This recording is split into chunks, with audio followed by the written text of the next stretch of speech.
It was boring, but she came because she agreed to have a special session with Lilith once a week, the girl decided. She asked a question so it wouldn't be so boring, and asked him to explain something, but Oscar didn't believe her. He's sure he knows everything and only asks to kill the boredom. Then he told her that he would soon go to the academy. Although they usually go there at 9, knowing her birthday is May 19th, the wizard added that she has less than a month left. But that's not all. The little girl will also have to meet her mother, which surprised Lilith a lot, her father. He always told her that her mother had left when she was little, and she never wondered why her father always hid the fact that she still has a mother in the original story. Only the death of the daughter was mentioned. Nothing was said about her mother, so Lilith didn't think about that then. The owner of the magic tower declared that Lady Selena is very popular, and Lilith asked him to tell her more. From the little girl's reaction, Oscar understood it was the first time she had heard about her mother, but he hesitated whether to tell her. But the girl was very curious, and asked him again to tell her everything then. Oscar started by saying that the Marquise Selena Ledendorf was a famous magician who retired 5 years ago. Now she researches at the academy, but Lilith was surprised that her mother was a marquise, not a duchess. Oscar explained that after Enoch's disappearance, she married the Marquis Ledendorf, and they also had a son, and Lilith understood why she had never seen her mother. Oscar believed that Selena didn't care much about her daughter, since she formed another family so easily, but Lilith stated she wasn't upset at all. She understood that her mother now had another life. After all, she's young and talented, so she can do what she thinks is necessary. The head of the tower did not deny that this woman was an excellent magician from a good family. Selena married the Duke, who then had the most power, and he doubted there was love between them. Although Oscar himself thought it was too cruel. Even if she didn't love her husband, abandoning a child is sad. Lilith still believed her mother didn't know where she was, since her father took her away right after she was born. Still, Oscar insisted that Selena was a young magician, and all she did was resign and quietly go to work at the academy, and then the head of the tower declared with some anger that it was precisely that woman who revealed to the emperor where Lilith and her father were. She did that in exchange for her resignation. Moreover, the emperor promised not to send her son to the army. Oscar said this to point out that the little girl's mother sold her own daughter for the well-being of her son. Lilith concluded that all this tragedy happened because of her mother. In the original story, she was kidnapped and sent to the academy, and after confirming her rank, they locked her up. But since her mother works at the academy, it turns out she knew everything. And in the original story, Selena watched everything from a distance, but she kept quiet and pretended not to notice. Now Lilith admitted that this story had impacted her a bit, and Oscar advised her that, as soon as she arrived at the academy, she should go straight to the magic tower. He promised to use his influence to place her, but the girl decided it was better to stay home. Then the wizard explained that otherwise Lilith would end up on the battlefield, and there they don't forgive even young fighters. They had to fight there against toothy monsters. But Lilith protested, wanting to stay with her dad. But the head of the tower was surprised to understand that the Duke allowed his daughter to simply live it up. So Enoch also wishes for his daughter to live like a princess and not be sent to the battlefield. But the Duke himself could not go to war as ordered by the emperor. Enoch was against the military invasion. However, now he has a daughter, and this gives the emperor the opportunity to intimidate him. Oscar declared that Lilith would become his weak point, and that he would have to go and kill innocents. Even so, the girl still had the chance to protest. But she wanted to know what the head of the tower's intentions were. He is not a villain and apparently doesn't like the emperor. But something doesn't fit in the original story. The Duke asked him for help for a coup, but he refused when the rebels arrived at the palace. The owner of the tower, Oscar, was alongside the emperor. Even stranger, that man simply watched the death of his majesty. Lilith thought that happened before she showed up as the final villain back then. Cheshire tried to kill her on his father's orders, and Oscar was the only one who stopped him. The head of the tower never used physical force. He fought Cheshire until he vomited blood before Lilith thought they were enemies because she was on the villain's side, and didn't understand why he decided to help her. Oscar noticed how focused the little girl was, and asked her not to frown, or she would get wrinkles. Suddenly, the girl confessed that she couldn't understand what the owner of the tower was thinking. This surprised Oscar at first, but then he burst out laughing, which in turn surprised Lilith. Then she asked him directly why he was so nice to her. In fact, the girl suspected that this man was plotting something else, especially since she blushed instantly. After hesitating a bit, the man confessed that he really liked that little girl. Now Lilith was stunned, and Oscar added that he loved geniuses, but didn't understand why it impacted her so much. The girl was simply confused by his words, because it could be misinterpreted despite their huge age difference. Now Lilith understood that Oscar just liked to joke with people, and now he was laughing so hard that tears came to his eyes. But then she noticed something through the window.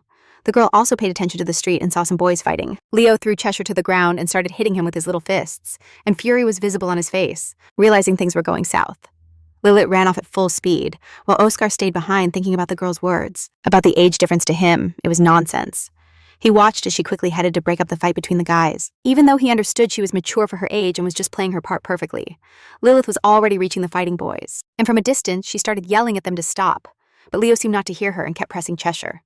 Only another shout from his sister made him stop. And he let go of the guy hitting him one last time on the jaw before the girl immediately ran toward her friend and started to lament over him, worried if he was seriously hurt. She didn't understand what was happening, since she had promised not to let anyone hit him. And now because of Leo, it turned out she didn't keep her word, and she demanded an explanation. Her brother was just glaring at Cheshire as if he were his worst enemy, and then shouted at Lilith not to hang out with him because he was a really bad guy, but the girl insisted on an explanation. And Leo, looking for words, was almost grinding his teeth before he yelled not to mess around with him, and remembered he hated arguing about commoners. Lilith thought she must have heard wrong because anyone could look down on Cheshire, but not Leo. On the outside, he's a pain in the ass, but he's a good brother who would scold anyone who hurt Cheshire. The girl was trying to understand when everything went wrong. Maybe she saved him too soon, but now she was disappointed in Leo and told him she was also a commoner born and lived like a regular person. And if she weren't the Duke's daughter, nobody would talk to her. She also had friends from the common folk and talked about Aunt Susan and Uncle Joe. They were commoners too, and Lilith missed them. She wasn't going to make friends just because of nobility. The girl stood in front of Cheshire and proudly declared he was her friend. Leo shouldn't hurt him. The twin was just grinding his teeth. If it weren't for his sister, he'd probably get a good scolding too. He shouted in fury and jealousy that Lilith had gotten closer to Cheshire than to him. Lilith now understood it was just childish jealousy. She wanted to explain everything, but couldn't, so turning her little face, she declared that she liked Leo before but hated bad people more than anything. Leo was still trembling with rage and understood how the argument could end. If it continued, he decided to just walk away, without saying a single word, and Lilith turned back to Cheshire, begging him to tell her where it hurt. But he assured her he was fine. Then the girl apologized after all for bringing him there. She promised that nobody would touch him. But Cheshire told her not to apologize, and stated that Leo's actions were completely justified. This twin misunderstood when he came to ask if they were really friends. Cheshire's answer was negative, and upon hearing that, Lilith was more outraged than surprised. But the boy believed he was telling the truth about being just a toy. He thought that if he told Leo he was friends with Lilith, he would hate him, so that's what he said. And now the guy is sure that the twin just misunderstood his words, that's why he punched him. From Cheshire's mouth, this sounded to Lilith like the worst curse. Then he added that he wanted to explain himself to Leo. But Leo didn't give him the chance. Lilith was very sad. She thought it was all her fault. On the way from the Onyx Mansion, he stopped at a restaurant to eat.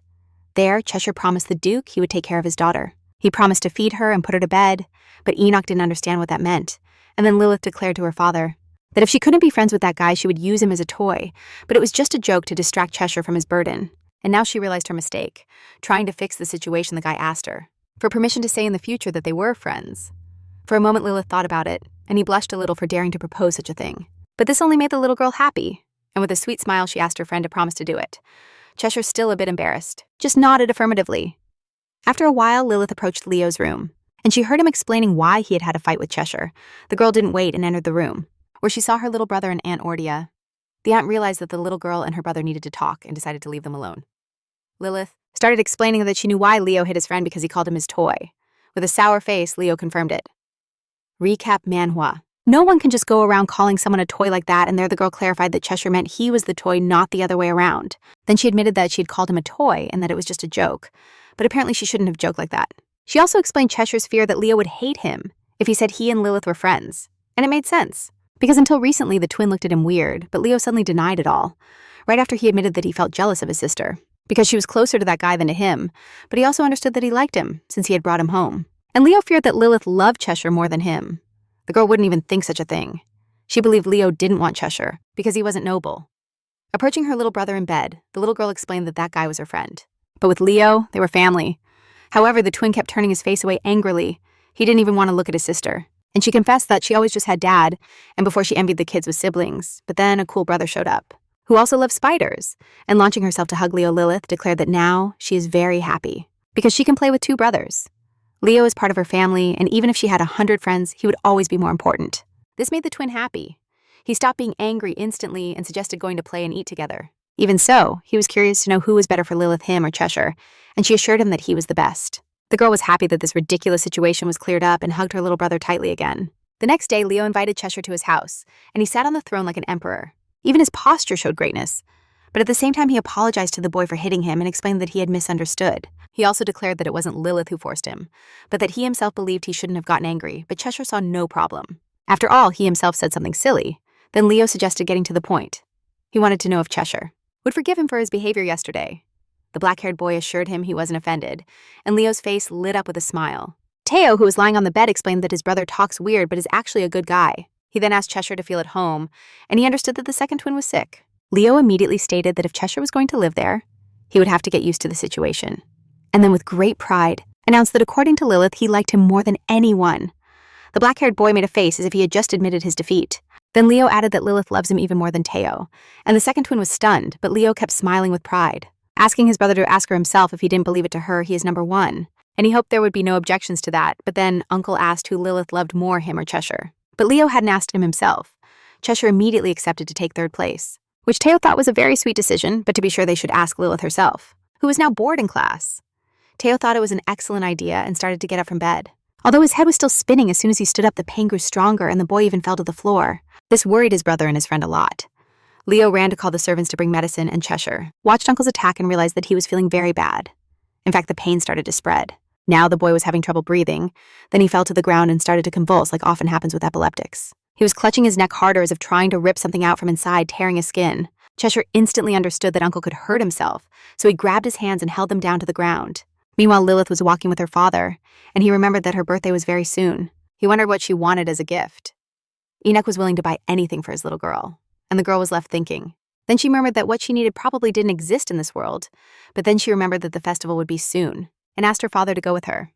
The Duke remembered it was the festival in honor of the children, and that it would take place very soon. At that festival, children from noble families recite poems and show off their writing skills. Lilith was probably referring to the typical children's festival, where all the streets are filled with toy stalls, and there are clowns and puppets with various shows. A paradise for kids. Seeing her father deep in thought, Lilith asked him to pretend he hadn't heard anything, because Grandpa wouldn't like it. She immediately explained that if he went with her, everyone would recognize him and revere him. Lilith was still worried, but the Duke promised that he would pretend to be James Brown that day. They could sneak in secretly, eat delicious food, and he would buy her the shoes she wanted. The girl became very happy, and she gave her father a little kiss on the cheek in gratitude. Suddenly, they heard a heart-wrenching scream. They were just passing by the twins' room, and at that moment, the Duke knew that Teo was in trouble and needed to check on him. But he didn't want his daughter to see. Suddenly, Lilith started screaming for her father to let her go, and to do it now. Before understanding her concern, she broke free from his arms and ran toward Teo's room. In an instant, she took off the necklace with the monster core, and Enoch saw everything.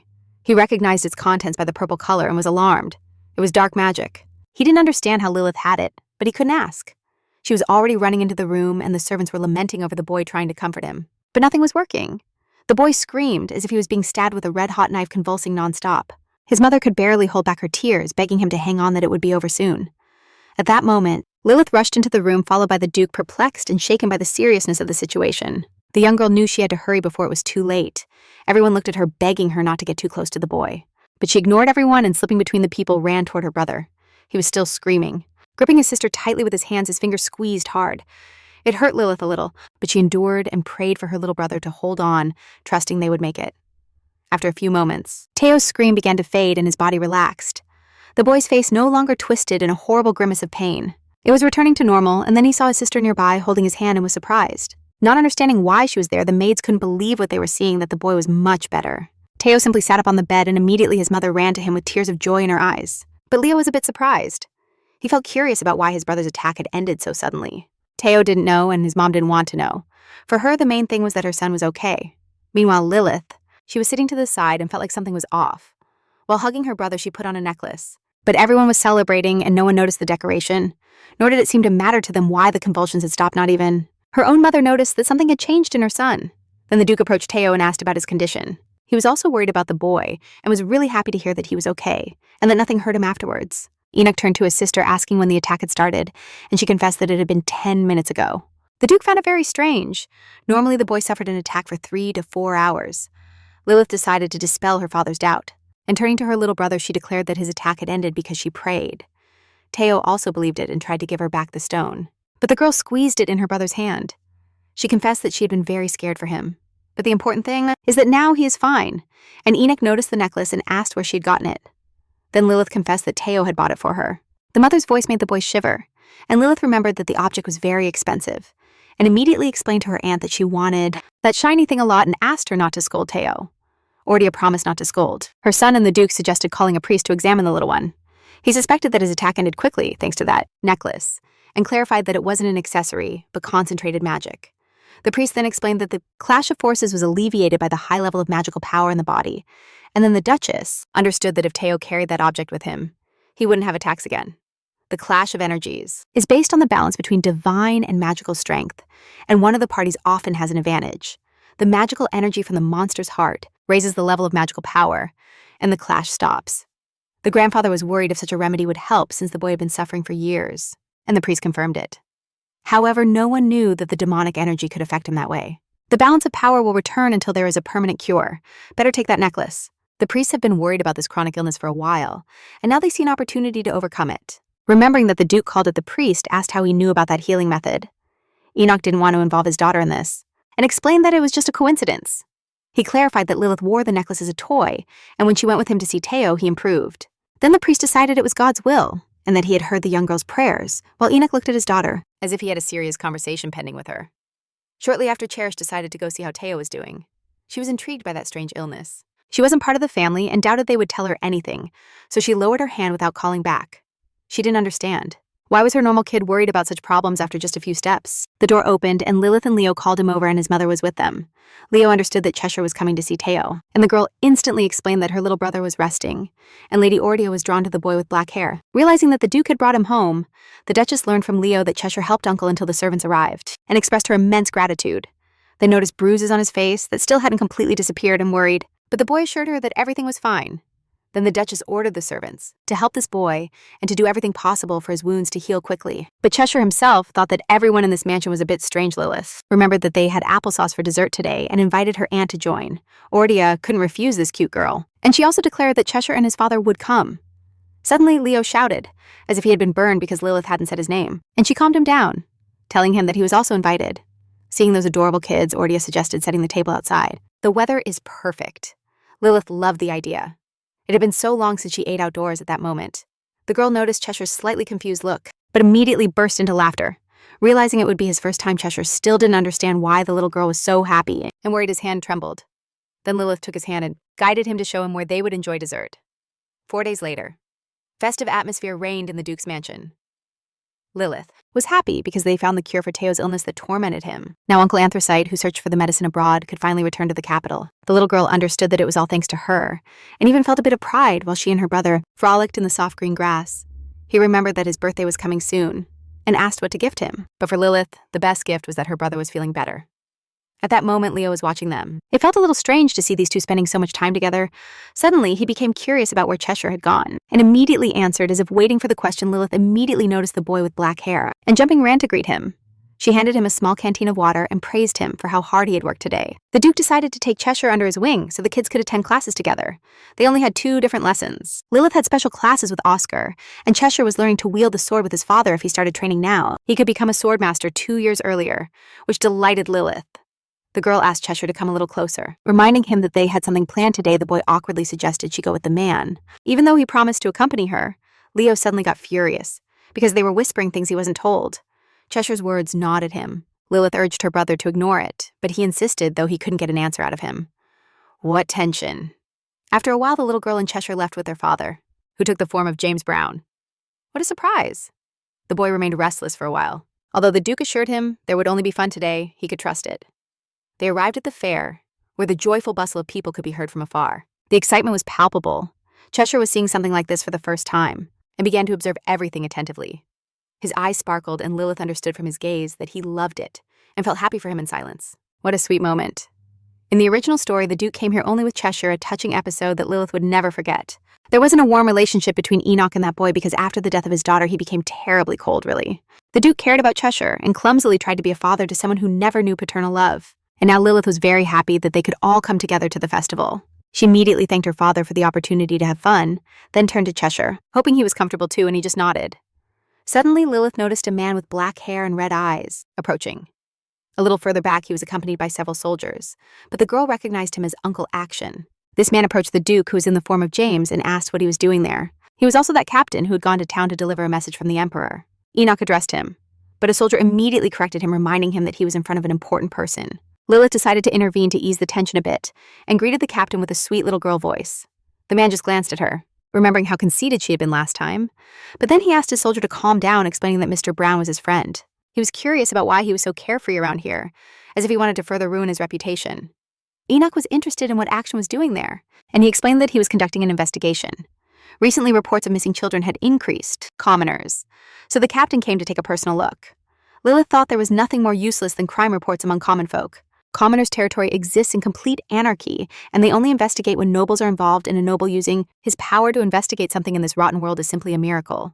The captain only asked the Duke to take care of his reputation, reminding him that the ceremony would be the day after tomorrow. After that, Axiom was going to leave, but Lilith unexpectedly stopped him. The girl said nothing, just took his hand and placed a small candy in his palm. Only then did she explain that it was a refreshing candy, and that if he ate it, he would regain strength.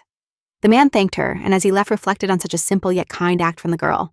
The Duke, along with the little ones, decided to move on to enjoy all the wonders of the festival. They saw that a prize was being raffled Princess Lara's shoes, and everyone was invited to participate. It was an item from the story Adventures of Princess Lara, and it had been a huge trend in the Empire last year. Lilith really wanted those shoes too, but they were too expensive. The second prize was a bunny pajama. The Duke suggested participating, but his daughter said she no longer liked Princess Lara. Despite everything, the Duke thought it was a sign from above and headed to that booth. Although Lilith tried to dissuade him, they turned out to be the last participants. The Duke introduced himself as James Brown, and the contest host started writing down his name and the girls. When he saw the boy next to him, he declared that the event was for all children, and that Mr. Brown's son shouldn't be left out. It's the rule all children must participate, including their mothers, as they will have to lift and hold the kids. Lilith realized that her dad would have to carry two at once and exclaimed that it wasn't fair. But those are the rules, and just when Cheshire was about to clarify that he wasn't that man's son, the Duke immediately lifted him and sat him on his shoulders next to his daughter. The girl hoped everything would go well, when suddenly a huge shadow covered them. A massive guy approached holding a small girl in his arms. He noticed that the other father had brought two kids at once and wished him luck in the competition. The Duke complimented him on his excellent physique. The man shook his hand politely. Lilith looked at his enormous fist and knew that a punch like that would turn anyone into mush. The first trial began. The parents had to do squats with their children on their backs until there were 5 teams left. That guy named Billy noticed Brown's good endurance, thinking it was due to his youth, while the girl whispered words of encouragement to her dad so he could win. When the second round started, it was time to sit and stand up, but the host decided to raise the stakes. First, the parents had to spin 9 times and then lift their child. Cheshire didn't understand the point of all this, and Lilith explained that now it was a matter of honor and there was no turning back. Seeing that the girl was even more determined than the Duke, the boy could only sigh heavily. Meanwhile, the captain kept investigating and suspected that amidst all the revelry, someone was preparing a kidnapping. In the last month, more than 20 children had disappeared, whose main feature was fair skin and delicate features. Those kids sold well to the nobility, and the captain had the portrait of the suspect. He asked his men if they had run into that guy by chance. They couldn't deliver good news to the captain and made uncomfortable faces. He thought that surely they accepted bribes and looked the other way. Then, in a threatening voice, he declared that he would punish those soldiers. If they didn't catch the scoundrel today, they would be responsible. And the soldiers ran off to fulfill their duties. Leaving the captain alone, he folded the sheet with the image of the suspect several times. And then, to his surprise, he realized he was still holding the candy that Lilith had given him. He remembered her words, that this refreshing candy gave strength. And then he noticed that the color of his face had improved a lot since their last meeting. Before he looked like a doll, he even remembered a bit of his father. However, now the captain was starting to understand why people have kids. Then he imagined a disgusting guy with a horrible scar on his face, kidnapping the kid for some reason. He compared him to the Duke who saw the gates of hell after his daughter was taken hostage, but immediately he decided that he was just getting old because he was starting to worry about atypical things. Soon the finalists of the contest were 2 parents, the Duke of course, and that giant closet. The host asked the audience to support them with applause. Everyone clapped, even Cheshire lurking among the kids. In the last round, the rules are very simple. In 5 boxes on stage, 5 kids are hiding. The host will ask questions, which both the parent and child must answer, and they have to guess the box. The voices of the kids will be modified with a balloon, but the Duke had no doubt he would win. Then Billy turned to him, claiming he wouldn't give up victory that easily, since his daughter also knew him very well. In the remaining boxes, there are kids whose parents have already been eliminated, and the host moved on to the first question, which was to answer what Dad's favorite food was, something that Enoch found easy. Each of the kids shouted different dishes, even beer and mashed carrots. The big guy was the first to volunteer. Sure, he knew the answer and asked to open the box. They allowed him, and he extended his huge hand toward one of the boxes. But the Duke stopped him immediately. Billy didn't understand what was happening and even thought this guy was just going to hinder him. Enoch just asked to ask one more question, since it would be sad to separate so quickly. He declared that now they were comrades. But this only made the big guy laugh.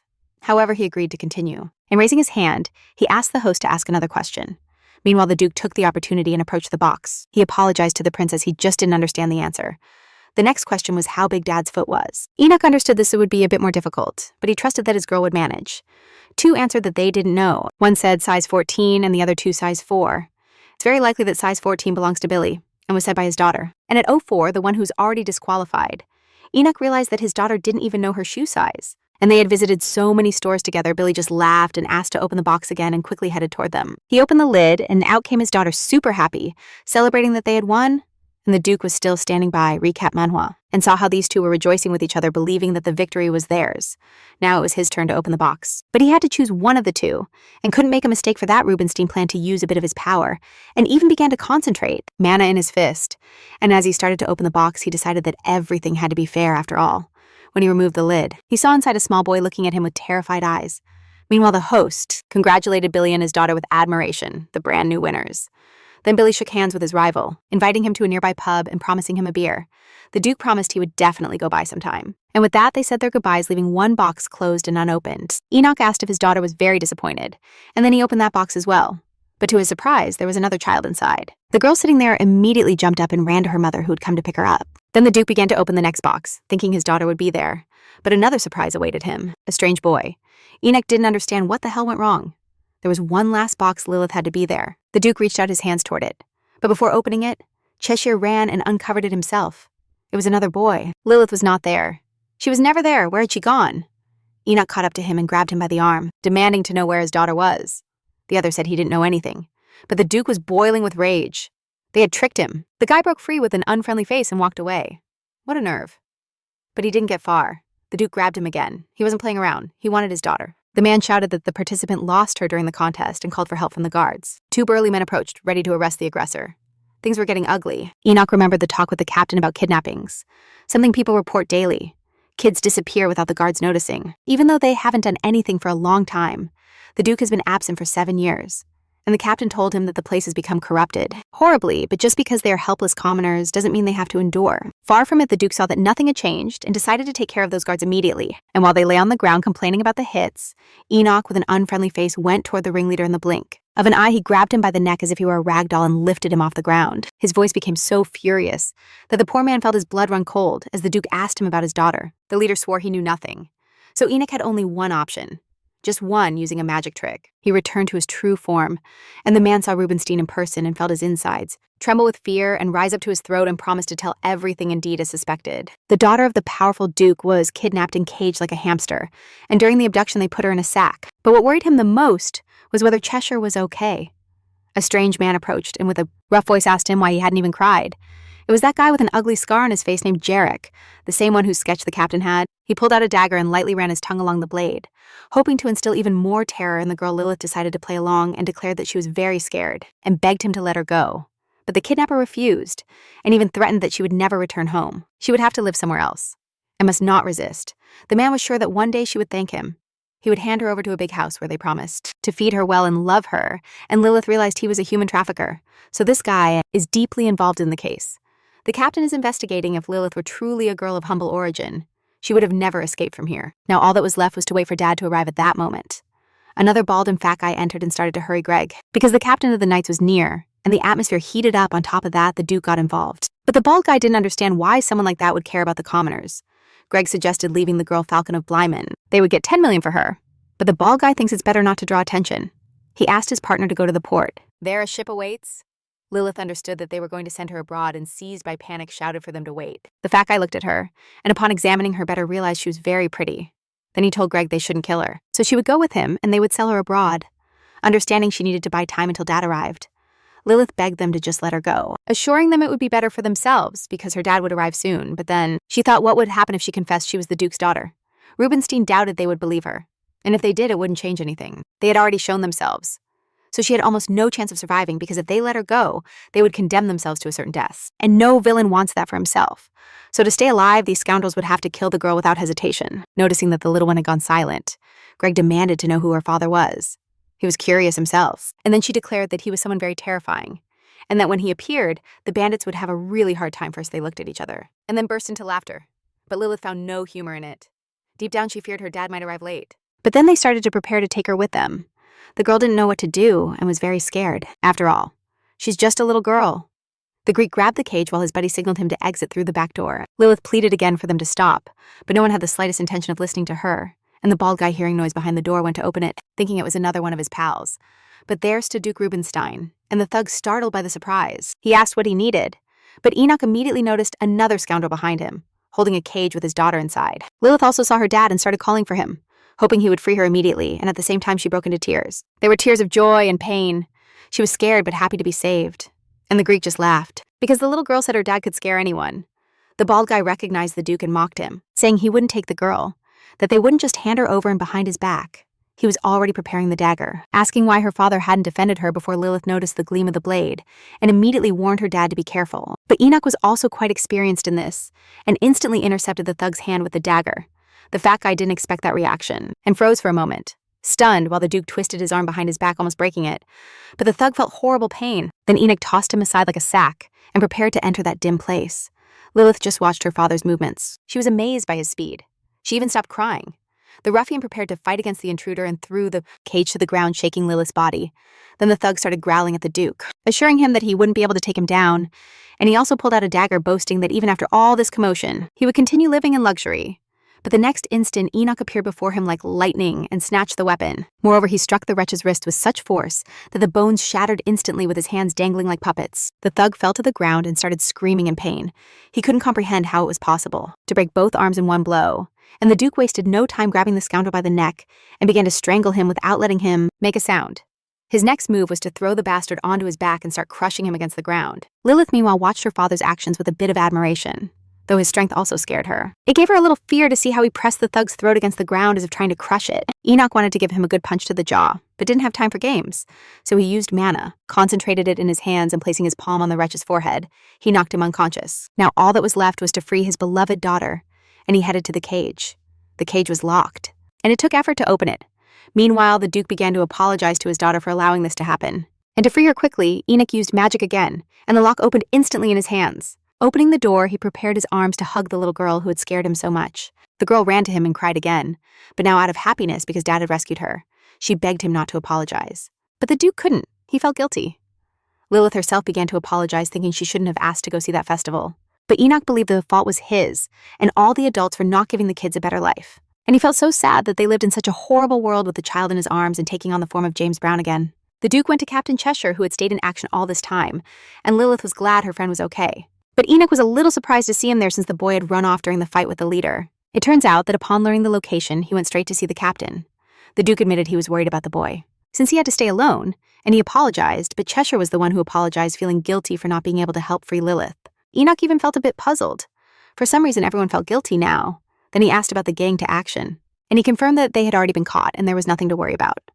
After saying goodbye to the captain, the Duke headed home. But on the way, he saw a billion bodies spread around him. They were more bandits. And the big guy immediately asked if the girl had been hurt.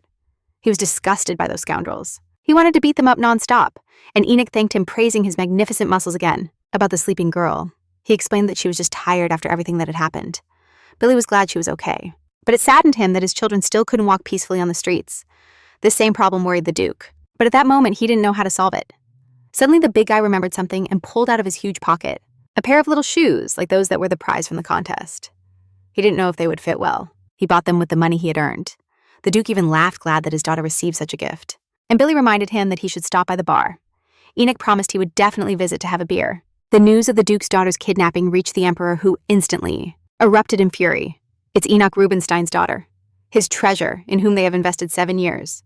The servant reported that Action was investigating, and all the culprits were arrested and punished. But the Emperor objected and demanded that it be communicated that those rascals would be under imperial surveillance. This surprised the servant.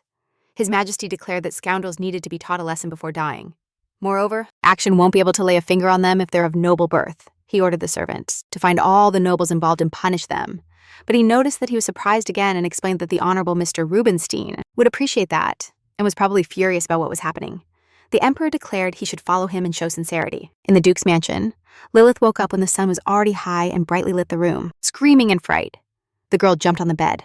Not understanding how she could have slept so much instantly, the maids rushed in as if they were waiting for her to open her eyes. They were glad she finally woke up and asked if she was in pain. But the girl asked about her father and what had happened to Cheshire, hoping her friend wasn't hurt. Enoch had been with her not long ago but had to leave. He probably went to take care of yesterday's events. And Cheshire is fine. He sat up all night and couldn't sleep. We had to take him out and lie him down. The girl sighed in relief, but immediately became interested in something else. A bit worried. She asked if everyone knew what had happened. Especially she was concerned about her grandfather. The maids hesitated, but asked her not to worry, assuring her that the Great Lord still didn't know anything. They only knew that something happened to the lady and only what the chief told them. Recap Manhwa. By chief, they probably meant Rico. Then the maids offered Lilith a bath. She accepted, and besides, she knew the chief was worried when the miss went to play yesterday since children were disappearing. Now the little girl understood, but immediately remembered that this was a secret and apologized. But her duty was to report every movement of the members of this family. Besides, her chief assigned his own man. Although the Duke was with the children, it doesn't imply he couldn't save her. An unforeseen situation could have simply happened. The girl declared that her dad is an excellent swordsman and he would notice any pursuit. But June objected, since her man followed the Duke all the way, but wasn't detected. They even shook hands and exchanged some words. But the gentleman suspected nothing. Lilith recalled that the only one her dad shook hands with was that giant. And she couldn't believe it, but in any case, it's good that big guy is on Rico's side, and June added that they would have intervened if something went wrong. Then Lilith asked to relay her huge thanks to the chief. After that, June clapped and reminded the little miss that it was time to get ready, picking the little girl up in her arms. The maid assured that today the young lady would be the most beautiful. Shortly after, Rico received a letter from Lilith, to which he attached another portion of antidote. The girl asked how that person who needed the medicine was doing, and I expected it to be better. I just asked that he didn't necessarily send a reply, just that if everything was going well, he would draw a circle on the letter. Likewise, the girl asked what he knew about the man, Joseph Lutman, who lived on the islands. She wanted to know where that man was now. In exchange for that, she would give Rico interesting information. Rico remembered that man, who 2 years ago was a prominent figure, a political genius whose eyes reflect a wealth of power and the art of choosing talented people. His political skills were well known in the political world. He was very shrewd. However, he disappeared 2 years ago, and Rico began to think about how to find him. At that moment, Billy entered. He offered him a drink, and the boss first thanked him for the good fight yesterday. Billy was just happy he could finally punish the wicked peacefully, but he wondered if the Duke was chosen on purpose. After all, Rico himself wanted to contact him and ordered the muscular man to protect the princess. Then the boss admitted that the young lady had helped him with something, but didn't know what Duke because he hadn't met with him, and Billy declared that he was an excellent guy, and from his look, it was clear he was a decent person, and then added that the return of this Duke to the Rubinstein family is simply a divine revelation. The Red Hawk was looking for someone who could make a revolution in the rotten empire, but not everyone was capable. The revolution could only be made with the forces of the nobility. That's why they were looking for the Rubinstein family. But Rico was stunned when Princess Lilith visited him with a proposal. Now even he believed it was an unexpected blessing. Billy warned that it wouldn't be easy. The Duke didn't seem to be a greedy man. It's obvious that only strength could achieve a revolution, and Enoch lost his political touch in 7 years. His current political position is like that of a baby with no contacts or idea of what's happening. He'll have to work hard for Duke Rubinstein to react soon. Suddenly, Rico set down the cup as if enlightened. Lilith was interested in the man Lotman for some reason. The boss reviewed everything and understood that Enoch probably needed this. It's still unknown what the young lady is plotting, but Rico is increasingly convinced that he understands everything. Meanwhile, the maids fluttered around Lilith, fixing her up and styling her hair when everything was ready. Jetty and June gasped in amazement. They couldn't believe such beauty they offered her to look in the mirror. The girl approached the huge mirror and upon seeing her reflection, couldn't believe it was herself. She stood in front of the mirror for a while, very happy. After all, she was the daughter of the protagonist. And while she admired herself, the maids kept raving, completely hypnotized by her beauty. Then, the little girl started to laugh, and her laughter infected the maids who couldn't stop praising her beauty. And Lilith thought that if she put on a little more makeup, she would look older and even prettier. She asked the maids to paint her lips red, but they insisted that she was already very lovely. Plus, it wasn't good to just throw on lipstick like that, because according to them, makeup ruins the skin while looking at the clock. Yeti realized that a lot of time had passed, and they still needed to call Teo right away, asking the little miss to wait. The maid was getting ready to go get the boys. Today was event day, and she had planned a tea party with ladies. Nobles from aristocratic families were also invited along with their sons and daughters. Surely Aunt wants to introduce Lilith. People her age. Originally, there were no tests or high society events in the story. Now for the girl, this wasn't a novel, but reality, where she is the daughter of Duke Rubinstein. And she decided to show the dignity of a noble family and solidify her position in society. The maids had already left, and Lilith was waiting in her room. When she looked back at her comfortable for a moment, the girl was in front of a small table looking at herself in the mirror. Thinking something was missing, she decided to add a touch of lipstick, believing she could easily wipe it off if she didn't like it. First, she started applying powder with a soft brush on her cheeks and nose with little success. In her past life, she was very busy and never wore makeup, and when she finished putting it on, she thought the result was spectacular. Now the girl believes she actually looks a bit more adult at that moment. Cheshire knocked on her door, asking for permission to enter since he knew she was already awake, and when the boy entered, he was left, speechless at what that little girl had transformed into. It wasn't just a lot of makeup on her face. But she didn't understand why Cheshire was staring at her at that moment. The twins peeked through the door, not understanding why the others were hesitant, and were also astonished. Their sister looked like an octopus. And in the end, the maids helped take off all the makeup with Cheshire, trying to cheer her up. He assured her that she looked very beautiful, without any cosmetics, even admitting that he didn't think her makeup was that bad. So the little one wouldn't feel so bad. However, Cheshire isn't one to lie. He always squints his eyes when he does. That's what the original said. Leo kept mocking, saying his sister looked like a witch. Only Teo remained calm. Then, leaning toward Lilith, he assured her that today she was the most beautiful. But the girl was still sulking. Leo wasn't really looking forward to this tea. He was curious to see Lady Valerina. And besides, the weather was nice. At that moment, they saw the young Lady Valerina approaching them. Along with another boy, Leo was instantly indignant that she arrived so quickly. But then an idea came to him. Grabbing his brother, Leo asked him to quickly swap earrings, which were what distinguished them. Teo complained a bit, but didn't argue with his brother. And in an instant, they exchanged the jewelry. The young lady who was approaching immediately hugged Teo, thinking he was her brother.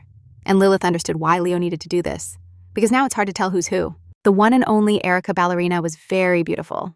Like a doll, she's already 12 and looks quite grown up. Suddenly, the little one felt sadness. She was just a miniature next to him. She noticed Cheshire's gaze on Eric. Did he like him? He didn't confirm it, but Lilith insisted the Countess was imposing. And with a melancholic voice, she recalled the recent nickname of witch. Although Cheshire didn't say it, he longed to grow up soon, knowing it was impossible. Lilith just sighed. Cheshire wanted to speak, but held back. He asked not to make a big deal out of it. Erica approached, and they greeted each other sweetly. There were even compliments. The ballerina lady saw Cheshire and asked who he was. She had never seen him before. Teo explained immediately. His uncle took the boy in, and he took care of him. Erica noticed that Leo was very kind today. She didn't know it wasn't him realizing her mistake. She shouted that it was no good and called him silly. Now he looked a lot like Leo, which made Erica happy, and she hugged him again. Lilith confirmed that this girl liked bad boys, and then noticed the strange look from another guy. Then he greeted, and the real Leo began to grumble that nobody was expecting that guy there. Still, the boy greeted Lilith, and then explained that he was Damon from the Martini Count family. The name sounded familiar to the girl, and digging a little in her memory, she recalled he was a common side character, who was now surprised that the Duke's family had taken in a commoner. It seemed like a lowly attitude to her, but still she introduced herself politely. Suddenly, that boy asked if she knew the rules of etiquette since he had lived a long time among common folks. Leo, hearing this, cursed under his breath, but the young count heard him and noticed he didn't look much like Teo. Then he let it slip that those brothers are nobles by birth, but they have no idea about etiquette anyway. Martini was delighted with the news and began to interrogate Cheshire about his family. Leo approached and asked him to calm down, but he kept insisting on why the Duke needed that, and there he said that the black-haired boy is just a toy for that family specifically for Lilith. But he thought that Cheshire was lucky and advised him to work hard so as not to disappoint the Duke. After that, the young count proposed they get to know each other better over a cup of tea. To this, Erica agreed happily, and without letting go of the fake Leo, she dragged him with her, and Lilith took Cheshire by the hand, since there was no choice but to go to that darn tea. Just when they took a step, the young count stopped them and declared that the commoner wouldn't go with them. Common folks are different from nobility, and it would be rude of him to sit at the table with aristocrats. The real Leo intervened, immediately demanding an explanation with anger, hoping it was a joke. He even wanted to teach the rude brat a lesson in the traditional way, but Cheshire grabbed him by the arm. Leo didn't understand why he did that, if he had been insulted, and the insolent one deserved a good correction. But Cheshire said he had to go to class, and started saying goodbye quickly. Right after that, the boy walked away in the opposite direction without even listening to Lilith trying to stop him. Then the girl looked at the little rascal, and she also felt like straightening his jaw right there at the tea. The table was literally packed with all kinds of snacks and delicacies, while the young count spent half an hour bragging about how he won the cup in last year's horse competition. Then he asked the twins and Lilith if they were going to participate in the upcoming competitions. But Leo replied that they would be staying home. And the young count hinted sarcastically again that the other boys were just scared, claiming that Mr. Martini was unbeatable. They wouldn't even try to win a girl. Then he asked if the princess would participate, and in what category she would. The young count repeated that he was the only winner, but he wanted to see Lilith in the competition. Erica, watching the second twin, didn't understand what was wrong with Teo today. Meanwhile, Lilith, unwilling to give in to the count, decided to participate, but she would play by her rules. Many secondary villains would grind their teeth at seeing Martini's defeat, and she would compete with Cheshire. Shortly after, accompanied by the Duke, Lilith and Cheshire arrived at the stable where the racehorses were. The boy still doubted if he could participate, but Enoch assured him that everything would go great, and then little Cheshire promised to do his best not to disappoint the Duke. Rubinstein was also sure he would succeed.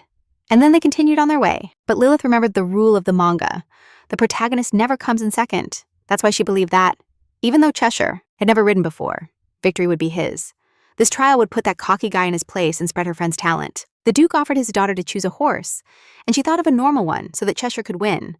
But upon entering the stable, she saw a beautiful white horse, adorned with flowers. She loved the horse and told her father that she would ride it. Then the stable boy arrived upon learning of the competition, and said that horse was no good. It was Saphiro, the horse that defeated the young Lord Martini. The girl was a bit surprised and asked why Saphiro was there, and if he had an owner. The stable boy explained that the horse had injured itself while training, and although it was almost healed, it couldn't compete. Moreover, they don't even sell racehorses. They simply get rid of them. The last sentence resonated horribly in Lilith. They send those horses straight to the slaughterhouse. She didn't understand why kill such beauty if the animal wasn't to blame for anything.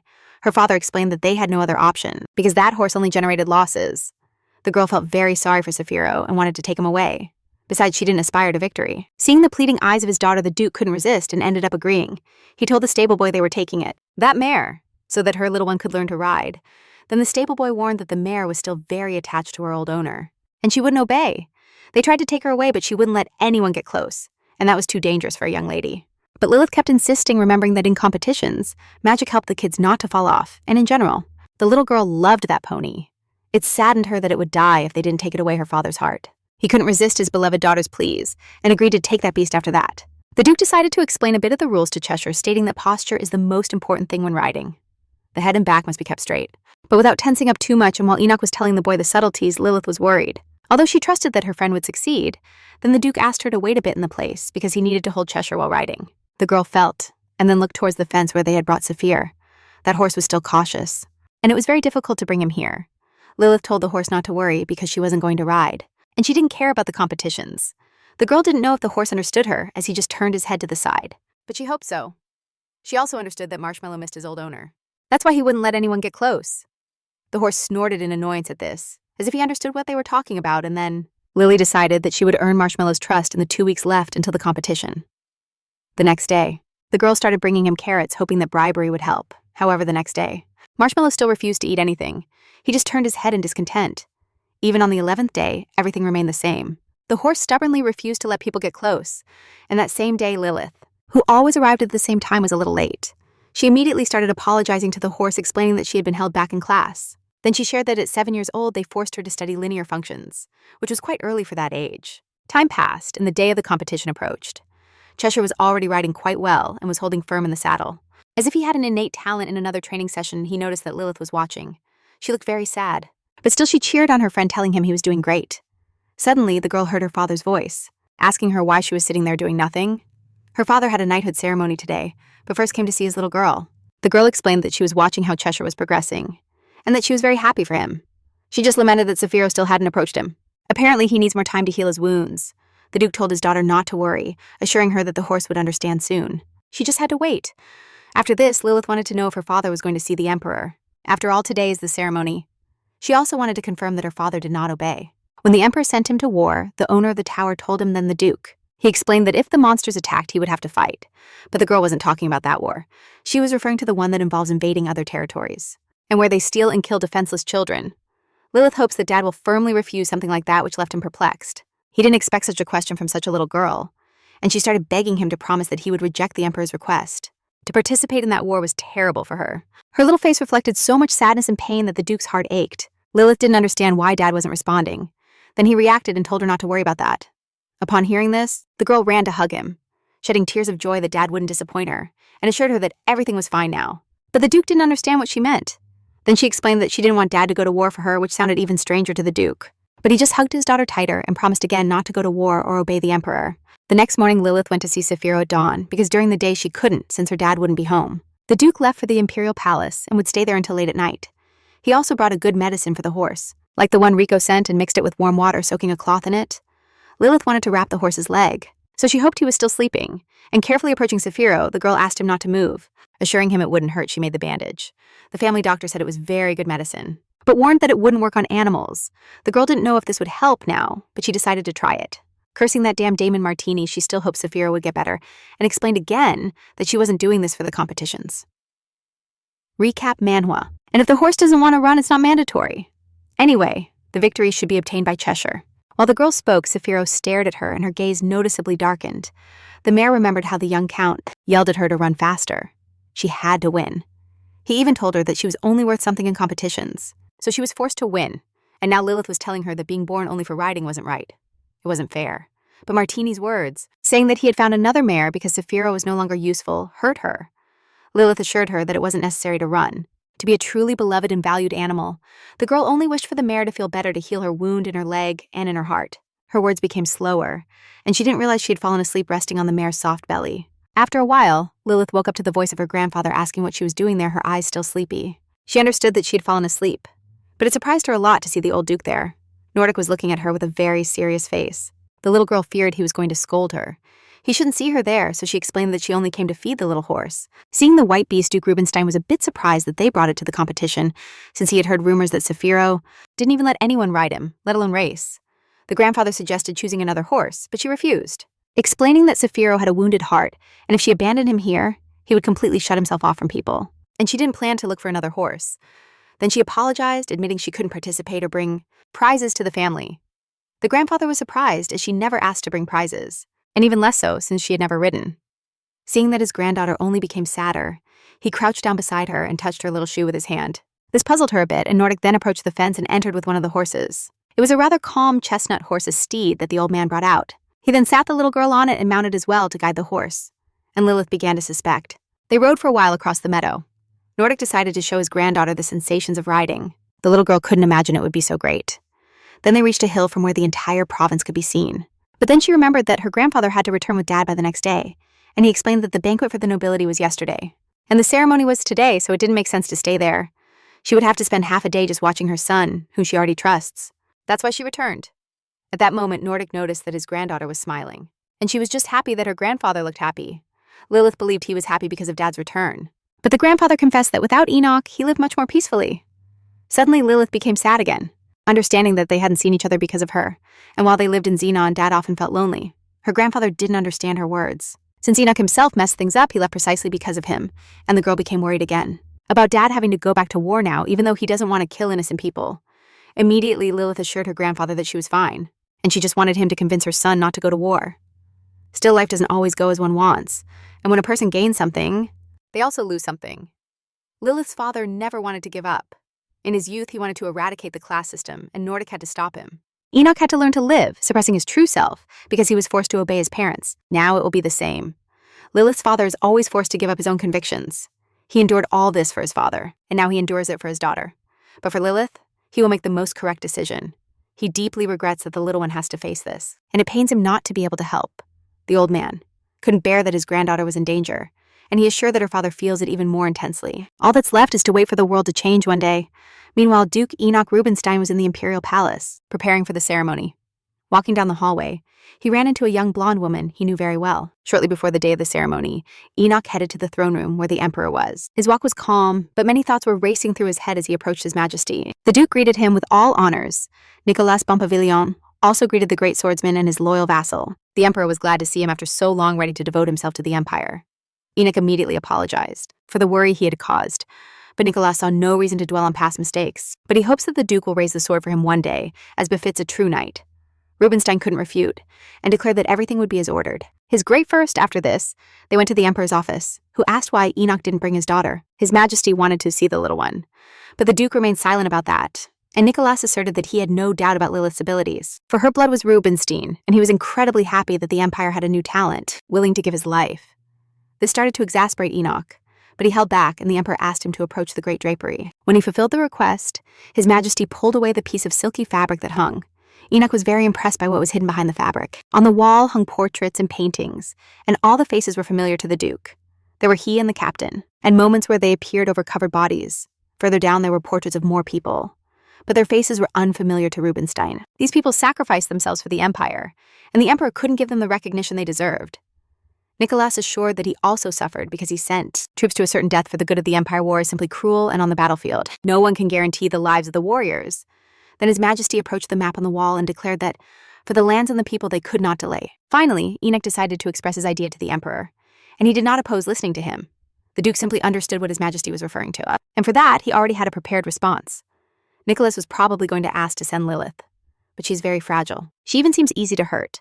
She's so precious that it's simply impossible to stay on the sidelines. And these words alarmed the duke even more.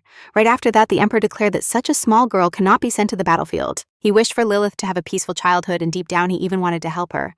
And then, in a dull tone, but more threatening, His Majesty told the duke that he was not the only one. Many parents would shout at such injustice, because no one would want to send their child to war. However, Rubinstein has enough strength to protect his daughter, and if Duke Enoch takes his place, no one will dare to object, and that would mean his sentence. On matters of war, they never agreed.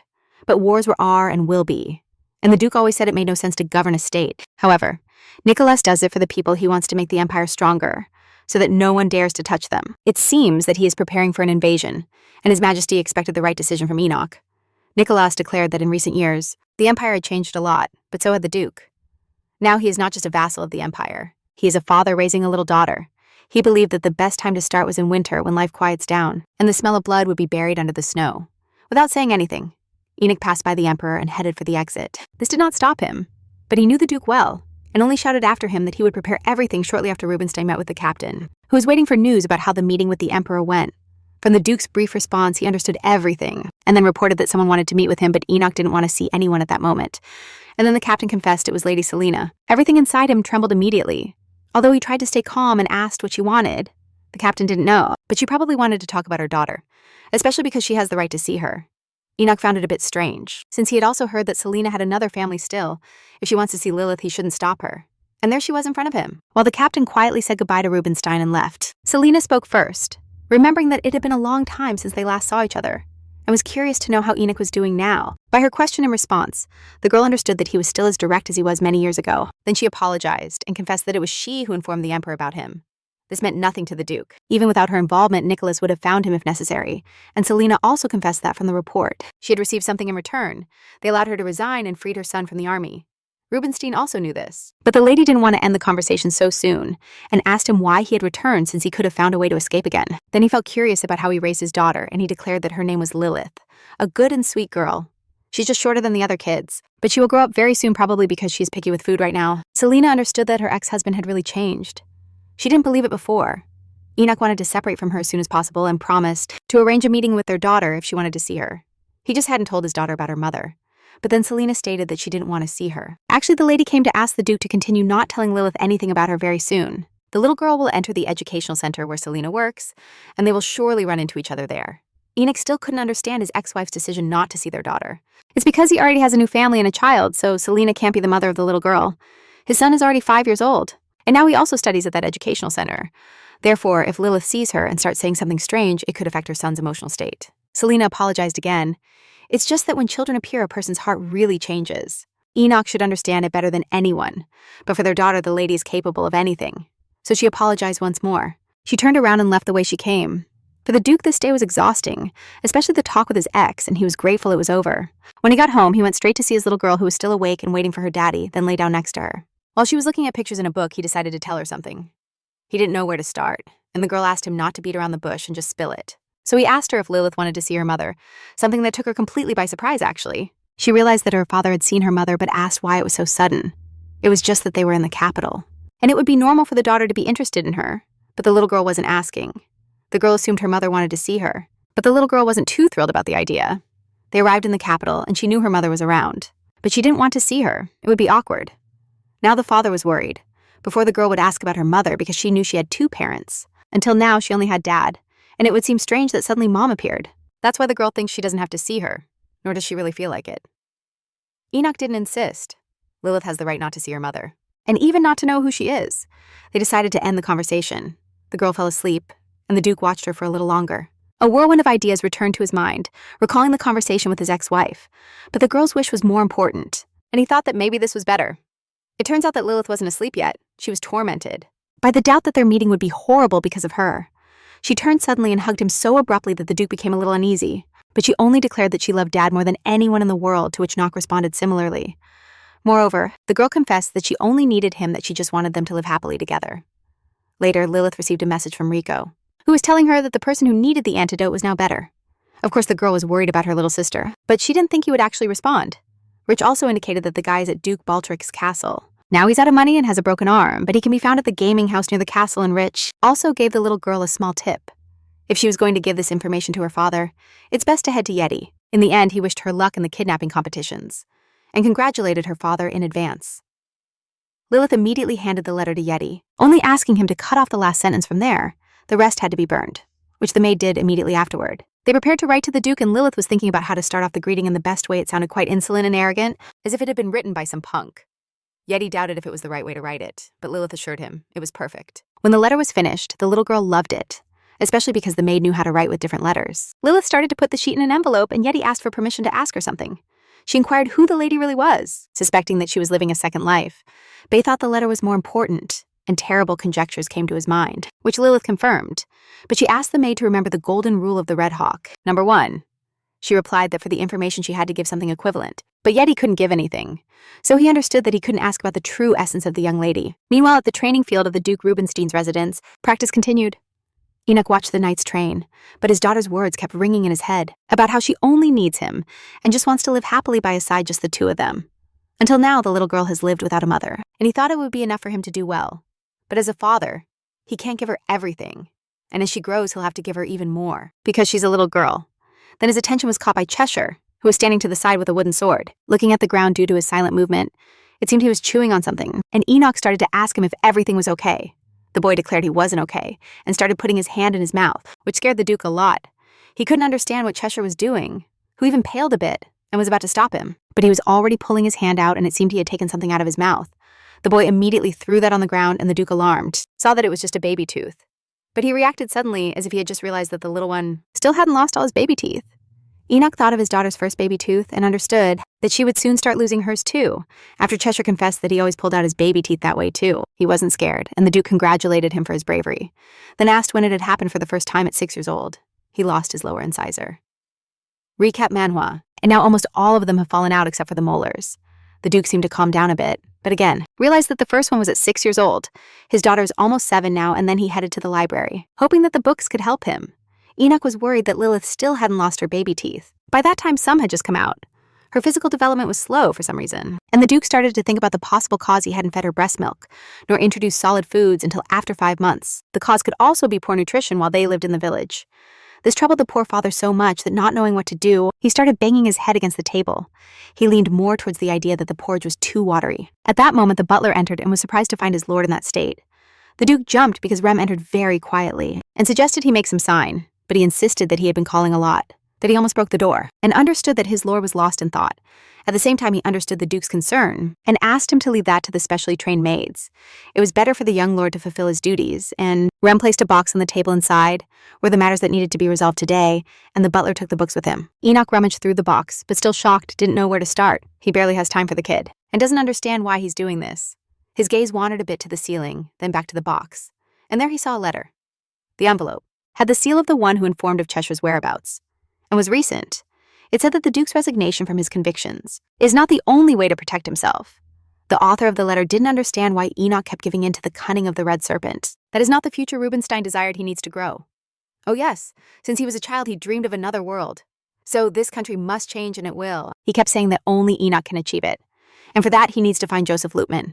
That man is from the Valtarak estate, in the north, and can be found in a shady gambling house. The author assured that it was the first step to a great revolution. Then the Duke threw the letter on the table, not understanding its meaning. He had received a similar letter before. He took it out of the drawer and noticed that the handwriting was different. It seems that this anonymous writer hides their identity, but it's not clear who would benefit from it. Enoch immediately hid both letters in the desk drawer, looking around to see if anyone was spying on him. This is a clear incitement to rebellion. If anyone sees it, there will be serious problems. The Duke thought the person who wrote this must be crazy. Something like this is impossible.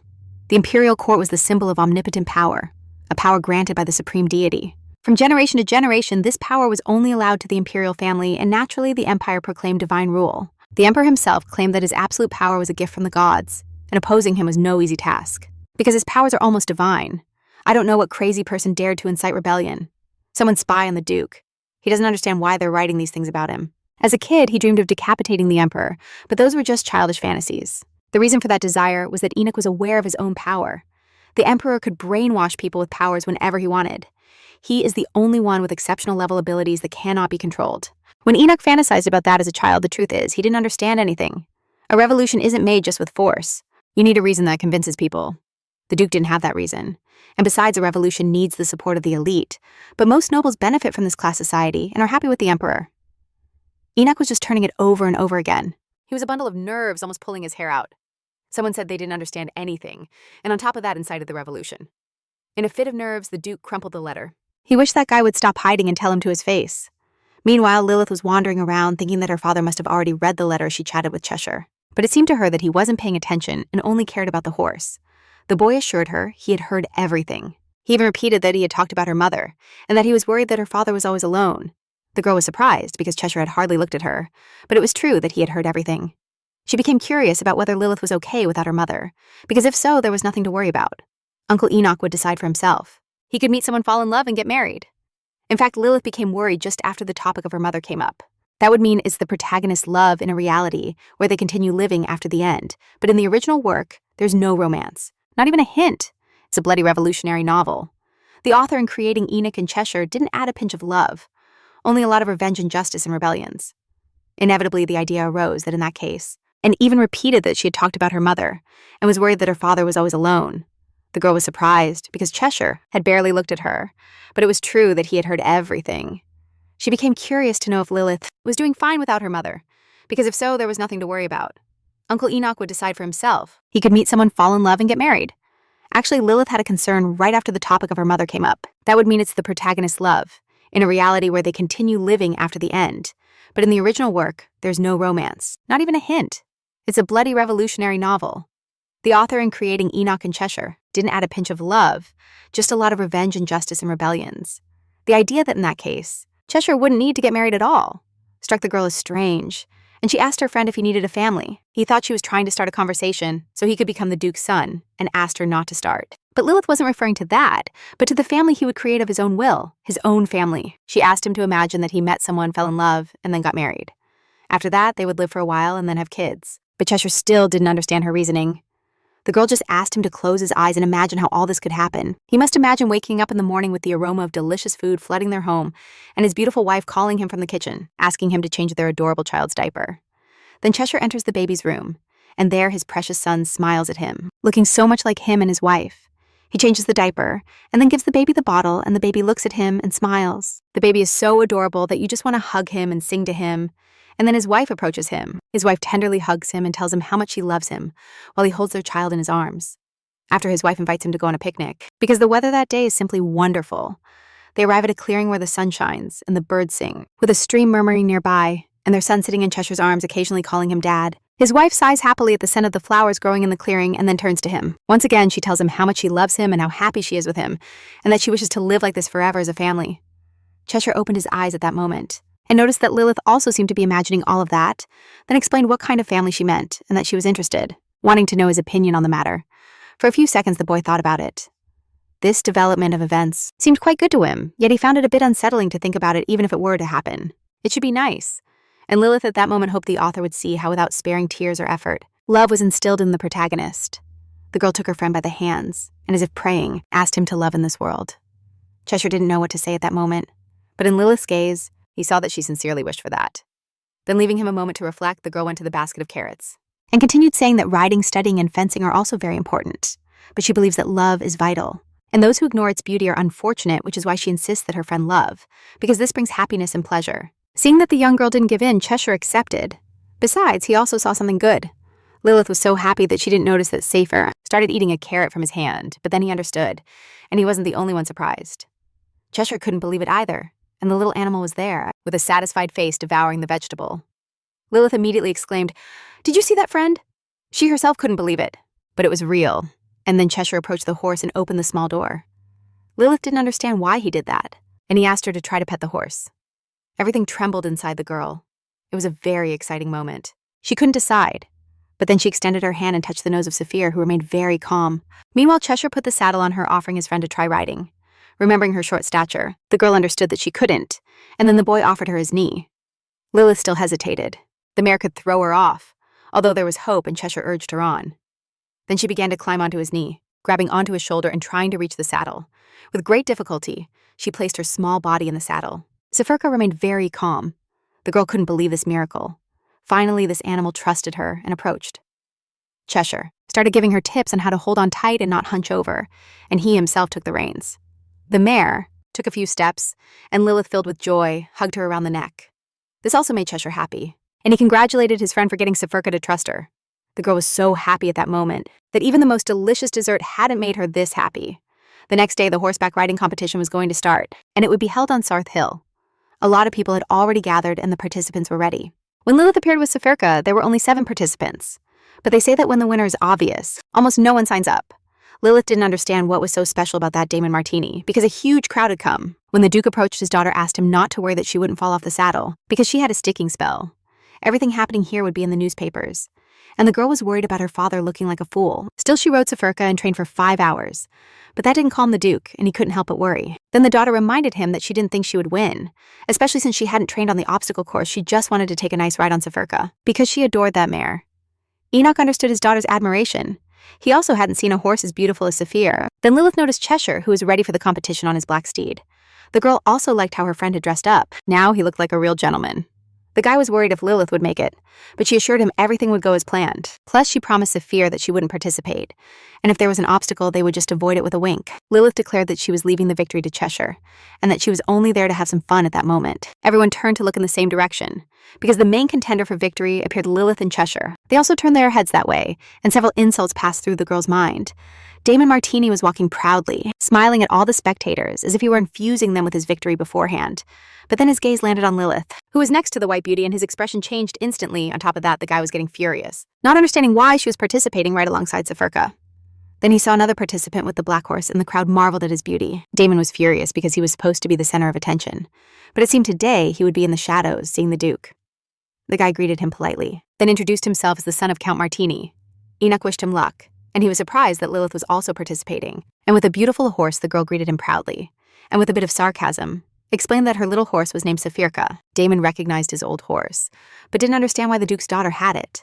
Lilith explained that she felt pity for Sefirka. She was injured, and she rescued her, adding that the previous owner sent her back to the stable because of her injury, plus she lied, saying she didn't know who the previous owner was, but considered him a horrible being. He sent her to the slaughterhouse. All the nearby spectators applauded the girl, which infuriated Damon even more.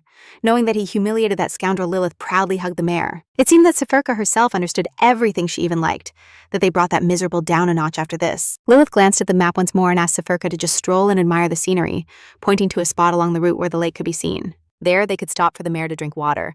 But the main thing is that Lilith did her job. Now Damon is considered an idiot. And the victory definitely goes to Cheshire. Soon after, the host with a megaphone asked all participants to come forward. At the starting line of each route, there are judges to whom one can go. If someone wants to drop out of the race, all the kids got ready and were asked to start at the signal from Lilith. She couldn't help but believe that Cheshire would rub the victory in Martini's face. It would even amuse her to see it. The host prepared the starting pistol, and after asking everyone to get ready, pulled the trigger. At the moment of the shot, the riders spurred their horses and they launched onto the track. But in the first few seconds, Sefirka pulled ahead of everyone at such speed that Lilith clung to the chair's wall. If it weren't for the anti-fall spell, she would have fallen off a while ago, and now she was just screaming in fear and amazement. At one point, she even let go of the reins, not understanding what was happening. But Sefirka kept running along the marked path, even though the little girl had asked her to just stroll, looking back cautiously. The girl noticed that she could no longer see the others. Besides, at that speed, she started to feel a bit dizzy, and grabbing the reins again, she braced herself for death. The horse seemed to understand its rider's state and immediately stopped abruptly. Then Lilith realized Sefirka had slowed down. This was nothing more than mutual understanding.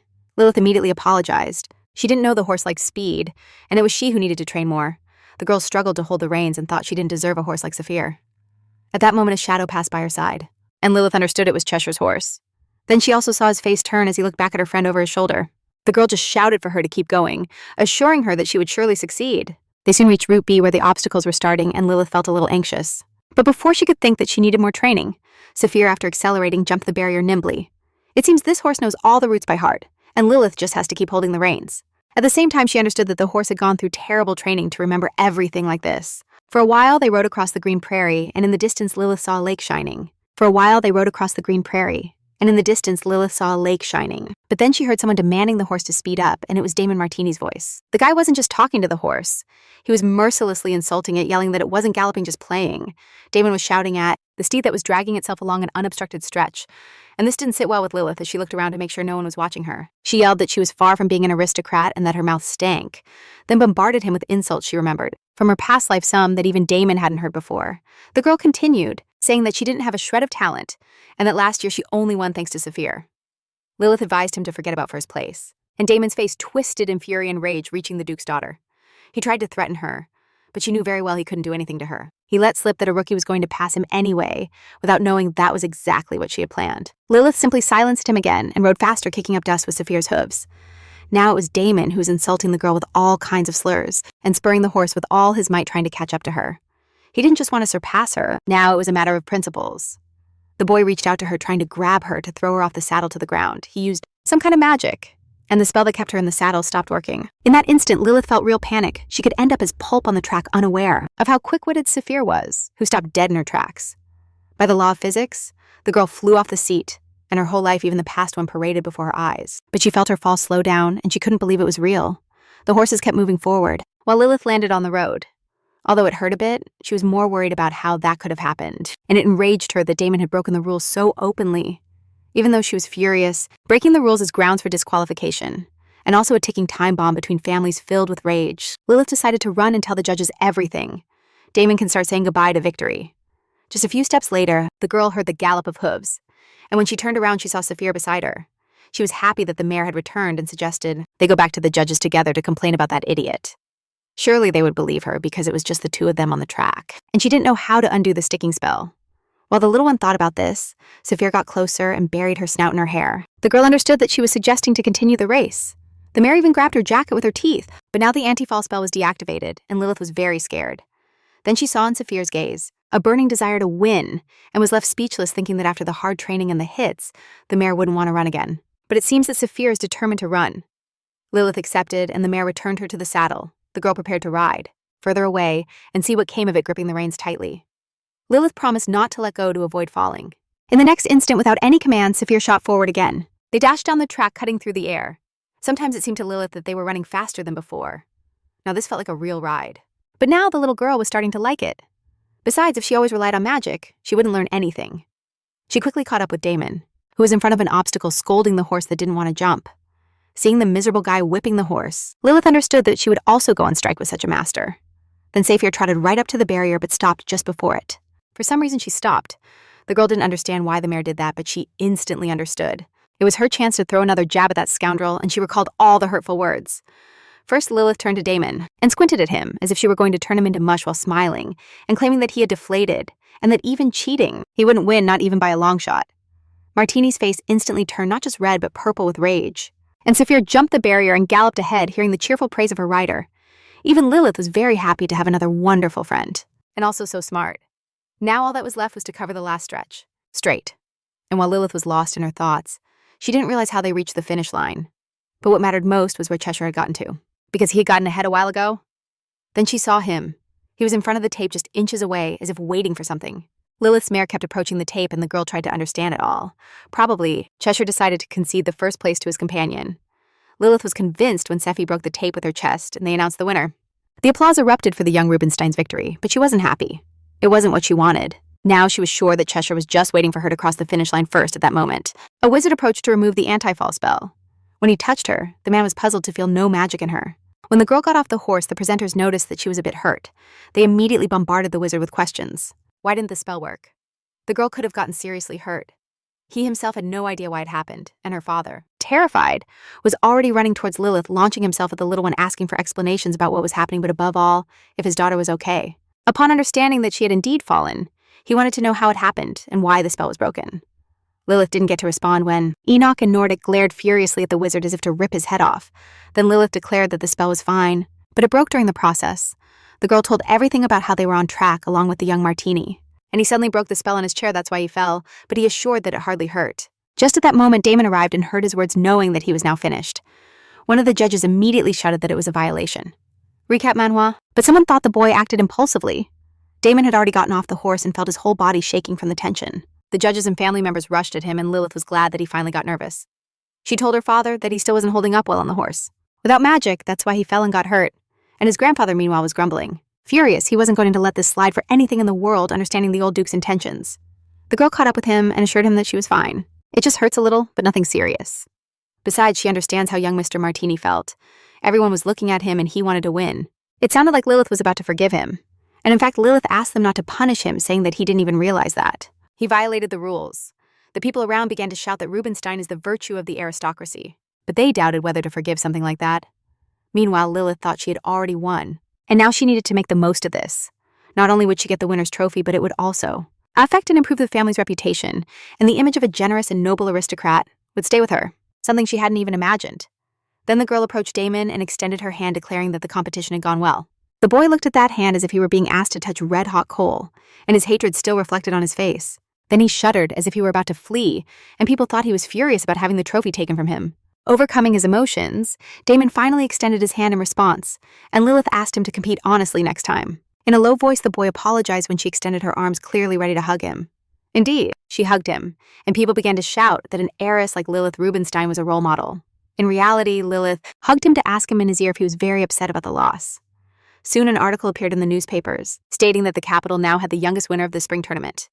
They even decided to make a portrait of her in Cheshire. Standing with the horses, the boy advised her on how to properly hold the reins. The artist loved the pose they were in next to the horses. The emperor himself ordered the portrait, a huge honor, and Lilith suggested holding hands. The boy blushed a little, but took the little girl's hand and she felt his warmth. The day also turned out to be quite warm, because True Spring had started a copy of the portrait. He also settled in the Duke's mansion as a special artifact. Leo even felt a bit jealous. He also won the house tournament, but no one painted his portrait.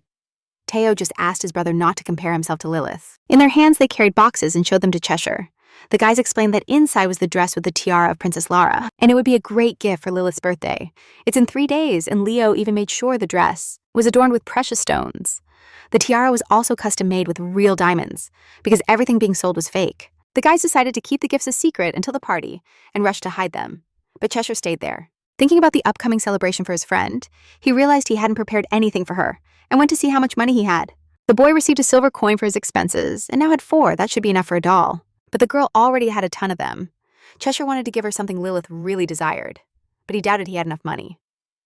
The twins prepared a beautiful Laura Princess collection that cost quite a bit, but it was just a dress and a tiara, and Cheshire started to think about what else was in the collection. It could be a magic wand, but the boy didn't think the princess would have something like that. He felt really sad about not being able to choose a good gift for his friend, and went to the popular neighborhood. He walked through about 20 stalls and found an adorable wallet shaped like a bunny. Even the cheapest magic wand cost 10 coins, and that one even had fake stones. But Cheshire wanted to give Lilith something valuable, so he decided to look for extra work. Then he saw a lottery where the prize was a magic wand and a magic sword, and it wasn't expensive. He had enough money for 60 tries, and decided to try his luck holding on to hope as he approached the counter. Cheshire, overflowing with confidence, asked to be given a ticket first. Meanwhile, Captain Action thought that even though they had caught the child kidnappers, he had no peace. At that moment, he heard a boy buying another lottery ticket, which also turned out to be empty. By then, Cheshire only had 1 attempt left, something the seller hurried to remind him. The captain watched the boy and realized it was the kid the Duke had taken with him. The same Action didn't understand. He knew it would be hard for Enoch with the girl, and now it was for him too, even though the young Duke always looked odd. Cheshire grew desperate when pulling out another empty ticket. The seller pretended to feel sorry for the boy, thinking he just had bad luck. Disappointed about having nothing, Cheshire lowered his head and decided to head home after a few steps. He almost bumped into a tall knight with black hair whom he recognized immediately. The seller trembled upon seeing the captain, but still greeted him with blessings. Axion only asked what the boy was doing there since it was very dangerous for a kid to be alone, but Cheshire insisted he was fine, and thanking the concern, prepared to move on. The captain watched him leave and knew by his appearance that something had happened to that boy. Immediately, he grabbed him by the arm and asked Cheshire to wait, but he himself stopped. The boy stared at him, not understanding what that man wanted from him, and the captain was trying to figure out why he had done it. That kid was nobody to him. After looking at the display, Action understood that he needed that thing he never got in the first place. The captain thought Enoch wasn't buying toys, but the kid insisted that wasn't it, but Action didn't believe him. Thought the stupid Duke only spent on his daughter and deprived this kid, so he dragged Cheshire back to the counter and started asking if that was the thing he wanted. The seller then explained that it was the magic sword of Hero Lewis, but the boy simply stepped aside Action. He was left baffled. Couldn't understand what he really needed. So he spent all the money, and very gently Cheshire confessed that he needed the magic wand of Princess Laura. The captain had never heard a stranger explanation, decided that this kid had weird tastes. The seller nodded instantly. He also didn't believe the kid would spend it all on the wand, but explained that the pacifiers kept falling off and even felt uncomfortable with the downtrodden customer Cheshire. He didn't want to stay and was about to leave, but the captain stopped him, then placed a gold coin on the counter, which almost made the seller jump out of his apron. Action threw that coin to the kid, who caught it immediately, and the captain told him not to think about anything and to buy lottery tickets with all that money. Soon, Lilith received an admission notification to the Gifted Children's Training Center of the Empire, but there was a note. If the recipient did not show up within the specified time, it would be considered a violation of military law. With a heavy sigh, the Duke realized that Cheshire would also receive something like this, since he had requested to be registered the same day. But then he suggested to his daughter to postpone it 1 or 2 years, since mandatory recruitment is only from age 9. Lilith surprised everyone by opposing and announcing that she wanted to go herself. She wanted to use her skills as soon as possible, or she wouldn't grow in 1 or 2 years. The girl begged her father not to worry, assuring him that she could handle everything really. The little one's problem wasn't at all that several days had passed since the Duke received the letter, but there was no response. Lilith couldn't believe her father was ignoring it. She wrote to awaken the revolutionary spirit. Maybe for his daughter, he decided to become the emperor's dog, as long as she was okay. This scared the girl, but she trusted her father. He was the only one who could lead the revolution. Suddenly, Enoch confessed to the little girl that he had to leave. He would go look for his birthday gift, but he would have to travel very far, planned to go to the central region, passing through the temple. Here, Lilith understood that he would most likely meet Joseph Lutman, so she didn't ignore the letter. Then the father confessed that he wouldn't make it in a day, but promised to return for the very birthday. Only 3 days were left for the party, and Lilith was worried. Would her father have time to find the male character in the original story? Joseph was already on the Duke's side at the beginning. He was his advisor in the book. It was written that Enoch had to suffer for 3 months to take him away. And for Enoch to find him in 3 days, Lilith started begging him to take her with him, because she knew that male character. She explained that her reason was that she wanted to choose a gift herself, and her dad confessed that he also needed to visit a friend there. Lilith didn't give up, pretending to be surprised to learn that her dad also had friends. And to make sure, she started screaming for him to take her with him, because she didn't want to be left alone, without her dad. Besides, she would soon have to go to training camp, and the girl feared she might never see her father again in the end. Lilith managed to convince him, and with the appearance of James Brown, he went with her to the Baltarac Alley. The girl was very happy they were coming together, but the place was so gloomy that children were advised not to go in there just now. Enoch put his hands to his head, realizing that he had gone crazy, giving in to his daughter's pleas and bringing her to that place. Everything around stank of tobacco smoke, and the Duke used a bit of magic so that smoke wouldn't harm his little daughter, while Lilith was mainly reflecting on why her father needed a whole 3 months to convince Joseph. Maybe that man was too inaccessible. But that was no obstacle for the Duke with his talents approaching a building. Enoch asked if Joseph Lutman was among the visitors. 2 men were standing at the door, as if they were protecting it. They just exchanged glances with each other. In the end, the Duke and his daughter were simply expelled from there. And now Lilith understood why it took 3 months. The good Duke was, for the first time, in a place like this. And the circumstances didn't allow him to see Joseph immediately. Lilith even suggested taking off the disguise and confessing that he was the Duke. Something that Enoch completely agreed with. However, he had a reason to first transform into James, and so, meeting up with his supposed friend Enoch, he thought that if that friend discovered who he really was, he wouldn't be happy, and it would be hard to talk to him. Rubenstein. Recap manhwa. He started to think of a way that could help in this peculiar situation. It was then that Lilith remembered there was a casino, where the doors were always open for players with a smile from ear to ear. Lilith asked if her daddy knew how to play poker.